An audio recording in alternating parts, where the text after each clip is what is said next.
Hi, everybody. Welcome to Ghost Prepping. When it comes to things coming in the future, name any disaster or possible things like war and EMP. The list goes on and on. There are certain things that you can prepare for and do to stockpile to be ready for all of those. Very basic things we want to go through. It's always a good list to make sure we are prepared for all contingencies. Let's go through 13 things to be ready for any disaster. Number 1, shelter. Your home is the shelter you want to be shooting for. Don't bug out unless your life depends on it, because you don't want to have it so you're out in the middle of nowhere and people see you as the threat.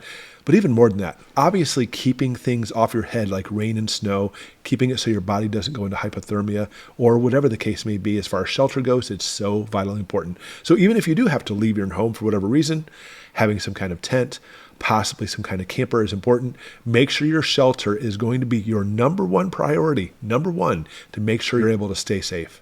Number 2, water. Water is obviously so vitally important. A gallon per person per day, bare minimums. Take it from me. We live here in the middle of nowhere, Michigan, and sometimes we've gone a couple weeks without any type of power, without running water. Our well didn't work, and we just have to survive by going outside and scooping snow in buckets. I mean, now we are prepared. We have lots and lots of water stored and set aside, and the thing is, when they say a gallon per person per day, boy, that really is bare minimums. Make sure you have a lot of water. What I always recommend is having a 55-gallon drum per person per month, and that way you'll have the extra water you need. But beyond simply just stockpiling water, find a water source, do rainwater catchment, have some kind of activated charcoal filters to be able to take care of any pathogens, biological or chemical, coming through that water to your home. You want to be prepared with water because it is that vital. Number 3, food. Now, they say 3 weeks without food, but good luck with that. I'll be honest with you. After 7 days, maybe not even 7, you're going to be almost worthless. You're going to be so devoid of energy. So have lots and lots of food, stockpile food. Now, when it comes to this, it's not just simply stockpiling, but you got to protect your food too. Some food will spoil faster than others, and it's okay to have food that's only going to last a few months or a couple years. Just make sure you rotate it. But you have to have long-term food in there, because when we talk about major things that happened, like the Great Depression, World War II, it didn't just happen in 6 months or a couple of years. It lasted years and years, and you want to make sure your food's around long-term for that reason. So have lots of long-term food, which means you also have to basically protect it from critters, people coming in your home. Don't store all your food in one location. You need to protect that vital investment. Number 4, medical. So many things we could put in this category. Obviously, having just simple basic bandages and stuff is always good. That's a good place to start. But think about more advanced things like trauma, and having trauma shears and tourniquets, Israeli dressings, and the list goes on and on. You need to research it and put everything in there. We do, by the way, down below. If you click on it, you can go to our website and download checklist of things you may actually want to look at medically speaking. In fact, we have a big booklet you can purchase and download that has basically all the different things you might want to consider when it comes to medical. Now, medications are something else too. Not even just over-the-counter meds. You want to have some over-the-counter painkillers, some over-the-counter antihistamines, any type of allergic reaction. But obviously medications that you may depend on, that your life depends on. Sometimes you can talk to your doctor and see if you can stockpile a couple ahead of time, as far as a couple months worth. They may let you, they may not. But try to consider anything that you might actually have medically speaking going on, and try to prepare for that.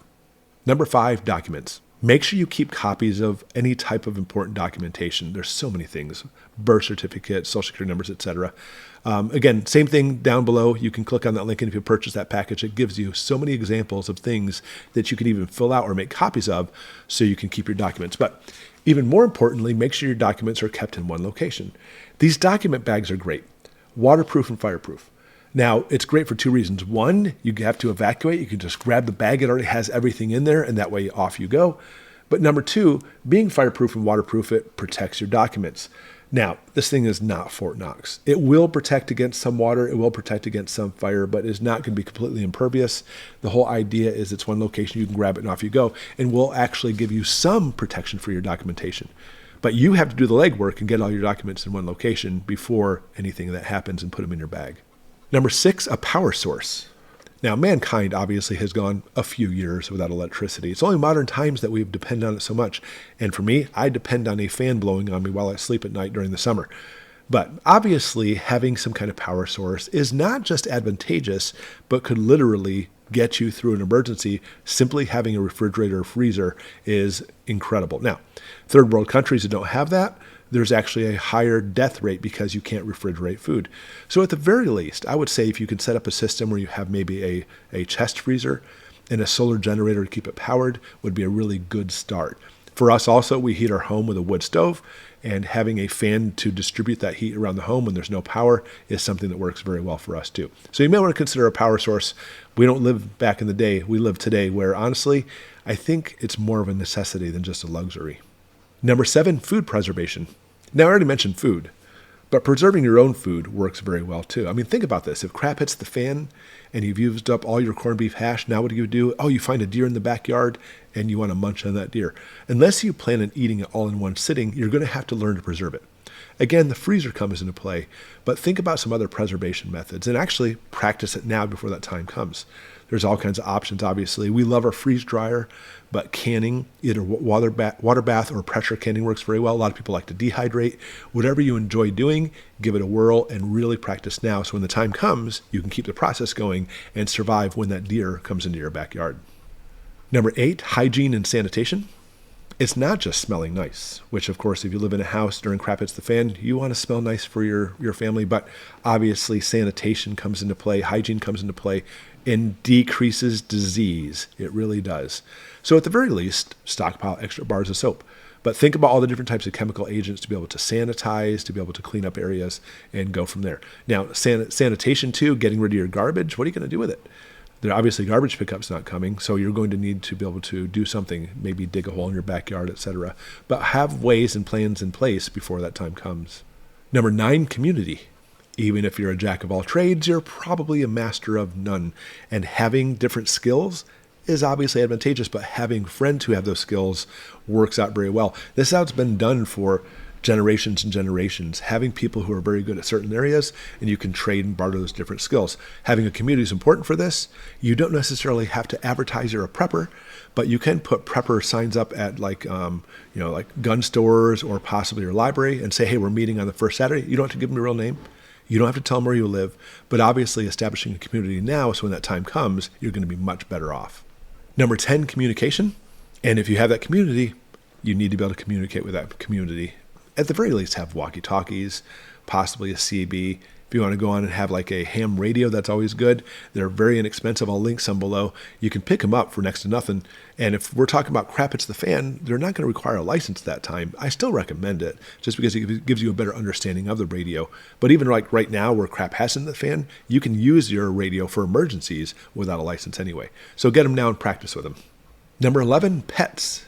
And pets play a valuable role, more than people think. Obviously, it calms you during times, but if you have like a dog, for example, will help protect your family or at least alert you that somebody's coming around, you need to prepare for the pets. I always say having lots of canned pet food because the canned pet food will last indefinitely. The dry stuff may only last a few years. And of course, plan with scraps to be able to feed your pets too. Number 12, security. And even though this is one of the last items on the list, it's still very, very important, obviously. Having a way to protect you and your family is so important because we're not talking about just simply not having food when crap hits the fan. We're going to talk about people who become violent, and you have to protect your family. Obviously, one of the best ways, handgun, shotgun, but it's not simply owning a firearm that's going to save you.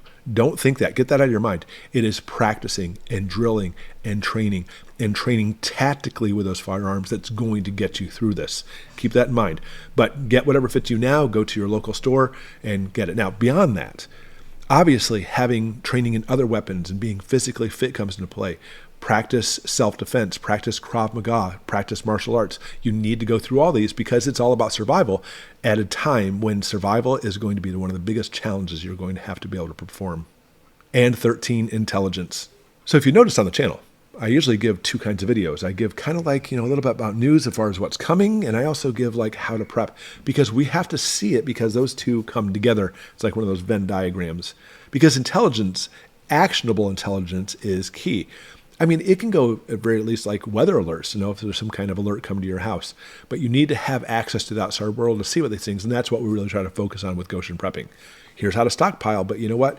Here's why we stockpile and what we can do about this because it seems to be and you may disagree with me, that difficult times are coming. All right, so there you go. There's 13 things to prepare for any disaster situation. Maybe you thought some other ones, put them in the comments below. And as always, we really appreciate you, and thanks for joining us. We'll see you tomorrow.